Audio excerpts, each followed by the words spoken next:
Steve Mariucci and his usual Mondays with Mooch spot joining me here on the Rich Eisen Show. Steve, would you, if you had to choose right now, and I'm making you, Arizona or Carolina making the Super Bowl, just those two, which one would you choose to make it right now? I think I might take Arizona. Both teams are excellent. Those might be those two teams might be the best in the NFL. But the way the Cardinals can beat you down with the run and the pass and their defense, and they just are on a roll. Both teams have a quarterback that's playing out of their mind. Cam Newton had won 18 in a row, and then heck, Carson Palmer was 18-2. These teams are really well equipped. Maybe I'll take the Cardinals based on what we did yesterday. Right? Yes. It was a great win over the Packers, and of course the Panthers lost. But how much stock do you put in momentum going into the playoffs? Do we put too much in it? Yeah. Obviously, you'd rather have momentum and feel good about yourself and be playing your best football. I think that's every coach's obligation, is to try to get his team as healthy as possible, playing its best football in December, whether you're a bad team or a good team. You try to peak towards the end, so it looks like you're developing your team. And so teams that back into the playoffs, teams that get in because of help, those teams' confidence level is not the same as a team that's playing well and earning their spot. Steve Mariucci, my compadre from NFL Game Day Morning, joining me here on the Rich Eisen Show. What do you think Belichick's reasoning for kicking the ball off yesterday in overtime was? What do you think? Well, he's done it before and they won, and so is that a good reason to do it? Maybe. I mean, it was successful before. For me, I would not have done that. The way the overtime rules are set up, you can, an offense can win the game on the first possession. So with that said, I'd want to be on offense, and I'm sure kicking off shows him confident in his defense that they will keep them out of the end zone, and at worst give up a field goal, but at best make them punt to you and then go down and have good field position from there. But he's done it before. He doesn't feel like he should explain himself. He felt that was the best way to do it. It's unusual, no doubt. You would do that in college, Rich. You defer in college because it's a different set of rules with the overtime. You're going to get the ball for sure, but why, and you know what to get. But why wouldn't you put the ball in Tom Brady's hands? That's what I'm wondering. What possibly were his reasons for thinking I'll kick it off right now? Yeah, two things. Like you said, the defense. He's trusting his defense that they will keep the other team from driving the field and scoring a touchdown. Okay, he feels confident that that's not going to happen. So then when they get the ball, he will know exactly what they need. They'll need a field goal or a touchdown to win the game, which is a little bit similar to the college thinking. You kind of know what you have to score, but that's trusting your defense, and their defense gave up a touchdown. It's just it's unusual. It happened again. Mike Zimmer did it right for the Minnesota Vikings this year. He kicked off, and they won the game. So this is the third time it's been done, kicking off in overtime the way we have structured it now. And this was the first time that it's failed. Steve Mariucci joining me here on the Rich Eisen Show. What is it about Week 16 where we see teams always that have, quote-unquote, nothing left to play for, like, say, St. Louis, Baltimore, go ahead and shock and make the teams that are the most dangerous teams in football, we all thought going into Week 16, look so pedestrian in the Seahawks and Steelers, Steve? Yep. What happens? Because the word nothing left to play for might be only for the fans, because the players have something to play for. Whether they have 3 wins, whether as a team, that's one thing. But individually, they have something to play for. They're going to put that game on their resume. Some of them will be free agents next year. Some of them want to stay there with a new contract. Some of them want to prove that they're a heck of a player, and it's a carefree, let it all hang out kind of a game. And so you're going to get these things because it's not a 100% of the team saying, forget it, I want to go home. A lot of them are playing hard for personal reasons. And so And the Rams just have the Seattle Seahawks number. I don't get it. They've won the last 3 out of 4 games. It's incredible. And the Rams, they lost 5 in a row at one point this season. I don't know. I can't figure them out. I know they had quarterback problems, but Case Keenum's playing pretty well right now, and I don't think he's their future. But you know what? Good for him. He's winning games. But there is something to play for, Rich. But should we then, if we're going to say, hey, good job on Fisher's part, they've got the number, they got the guys ready to play in Week 16, and same with John Harbaugh going up against both of them division rivals. Shouldn't we, on the flip side, say them, how did the Giants lay an egg like that last night?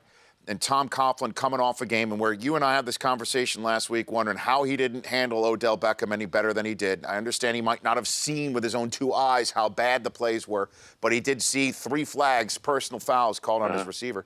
To have last night on national TV, what a big goose egg that was.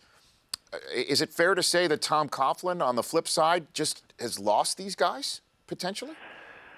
Oh, I don't know. I know losing Odell Beckham as a weapon in that game hurt them desperately. Did you see in the game the one linebacker bumped the guy and they threw him out immediately? Mm-hmm. Immediately, and I got home, last night, and I was sitting here watching it with Gail and the kids, and I was saying, look at that.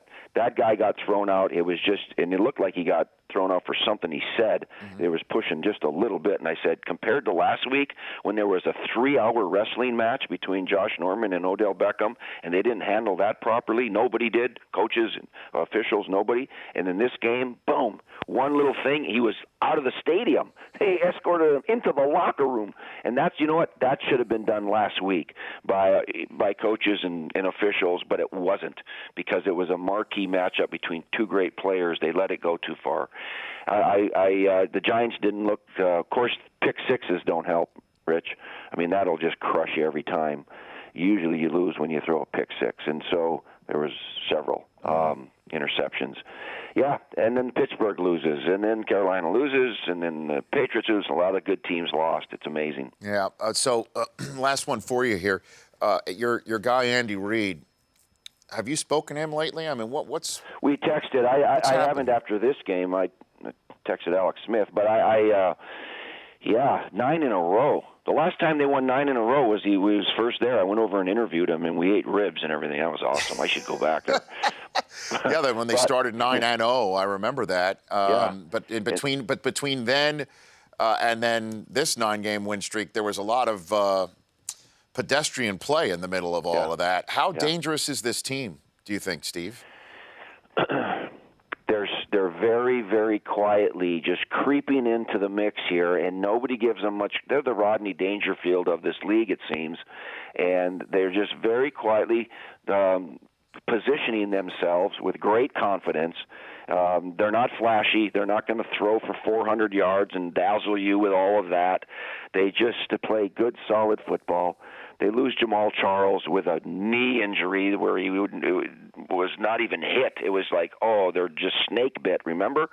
And it was like, how are they going to win some games? And Alex Smith is throwing touchdown passes to wide receivers, and everybody's contributing. They have a stingy defense. I just like their chances. And a couple years ago when they got in, what did they have, a 28-point lead on the Colts and lost it? Well, Andrew Luck came right back on them, Yeah, and so they probably should have went further that year, and I think they're a better team this year. I believe they are a dangerous team, you bet. All right, Steve, hold on a second. We're going to take a 60-second break, and if you don't mind, I want to come back and play a soundbite for you. We didn't hear the conversation between Lisa Salters and Peyton Manning because we were on NFL Game Day morning. We were on live TV on NFL Network at the time. But in that conversation, there was a back and forth about Peyton's readiness to play. It had nothing to do with the Al Jazeera stuff. Okay. It had to do with his readiness to play. I want to play that for you, and I want you to interpret that for me. That's next. Steve Mariucci in his Mondays with Mooch segment. And your calls, 844-204-RICH. We'll take a call or two before the end of this hour with Peter King. Should you be the starter? I got to do whatever coach feels is best for the team. So I've been it's been an interesting year. I'm not going to lie about that. I've had a good attitude about it. I think all this is, I've learned a lot about myself. I've been a good teammate I've tried to help Brock in any way I can. It's new to me. So I'll do whatever's best for the team come next week. If they need me to play and be in there, then I'll be ready. But if they don't feel that's the best for the team, then I'll respect that decision and do what I can to help the team. Come next week, he says. Steve Mariucci, did you hear that one? Come next week? Sounds like it sounds like he's ready to play for coming up this Sunday. That's a big game against San Diego at home that they may need to have to get in the playoffs if they lose tonight. Yeah. What'd you make of that? Well, you know what? First of all, let me just say this about Peyton Manning. We and the Broncos and everybody's very lucky that he's a gentleman and that he's a good teammate and he's a class act, because if he were a disgruntled employee, okay, if he were a guy that would stir it up, and some guys are built that way and some guys aren't, okay, he could make this whole thing really just a nightmare for the Denver Broncos by complaining. And he keeps saying whatever coach decides, which is so awesome, because he's got a lot of clout and he could stir this up. Now, Brock Osweiler, he's I think the shine is worn off just a little bit. He started off a house of fire, and all of a sudden now they're just okay. And the Bengals haven't won in Denver since 1975, Rich, and so they should win this game, but they might not. And if they don't, there will be people saying, "Hey, Peyton, we need you now. We need you now. Are you healthy enough? Can you take a drop? Is that foot okay?" You saw Drew Brees play with plantar fasciitis this yesterday. So it's going to get interesting. Now, if the Broncos win this game and Brock Osweiler just looks good and he's running around, and I think they keep Peyton on the bench. Well, I mean, if they don't win tonight, this is what I would suggest. You tell me. If the Broncos lose tonight and if Peyton Manning is ready to go, and they determine this, why can't they say Osweiler's shoulder, that clearly what is a grade 2 separation, is an issue, and they're turning to Peyton Manning, but we're going to keep Osweiler up. Starting? Okay, they're going to keep him up. They're going to keep him up as the 2. And put Peyton in there as the starter against San Diego. So if Manning doesn't fare well against San Diego, they can pull him for quote-unquote health reasons and put Osweiler back there, because if they do it the other way around, just say we're pulling Osweiler, we're putting Peyton back out there, he's ready to go, and Manning doesn't fare well, how can you go back to Osweiler in a game that you need to win, and if they do win, then put him on the road in the playoffs and say he's our guy, right? I mean, there has to be some sort of politics involved here, right? I kind of like your approach. They could do that. That would make a little sense. I think it would be justifiable on every end. Brock, you're hurt and not playing as well because you're hurt, and Peyton, but you seem to be healthy in practice here. Let's go win this game. You've beaten the Chargers before. Brock, stay ready, because we don't know if Peyton's going to hold up either. We got 2 hurt quarterbacks, like 2 broke girls, and so you got you just got a situation here where you got to. But I think tonight is such a huge game for the Broncos, because the Chiefs are just breathing down their neck, and I like your approach there, Rich. You should be a coach. Well, but I know there's some listeners out there say, well, why are you tiptoeing around? Because you have to, right? Because the quarterback position involves a certain sensitivity that needs to be had. Marshall even flat out said it. They're sensitive guys. Why not? They're the pilot of that jet that you're flying, and you got to be right. And so I think I read today where there's 10 quarterbacks that played yesterday that weren't even with the team when we started the season. I mean, it's unbelievable. Marshall flat out said it. I forget it, because we do so many shows these days, if it was Thursday night, if it was Saturday, or it was yesterday, that the quarterback is the only position on the field where the players can't take the competition, that they can't take it. It's not they don't want it, they can't take it. Right after that, though, because I don't necessarily agree with that. I think they can't focus looking over their shoulder. But everybody else has to in the NFL. Here's the other thing, Rich. When you practice, Other positions rotate, just like in a game. You don't play every snap. Heck, defensive linemen, you suit up 8 of them, and they alternate. Same when you practice. Receivers, you're in and out, and running backs by committee, and blah blah blah. The quarterback, you might have offensive linemen playing every snap, but that's a little different. The quarterback needs every darn snap he can get in practice, and most of them get all of them, every 100% of the snap. So what do you think happens tonight on Monday Night Football, Steve? Pardon me? What do you think happens tonight, Monday night? What do you think happens in the game tonight? Well, you got 2 backup quarterbacks in this game, and I think the Broncos should win this because of their defense. And the fact that A.J. McCarron's all right. He's been playing okay. But I think that defense should overwhelm him. It's going to be probably a little cool, a little chilly, a little loud, and I think the Broncos win a close game. Hey, Steve, stay right there for one quick second. I want to take a phone call and have you answer this question. Joe in Pittsburgh, PA, ask your question to Steve Mariucci. Joe, you there? Yes. Joe, Yes, you've got the coach Mariucci right here. Go ahead and ask your question. Awesome.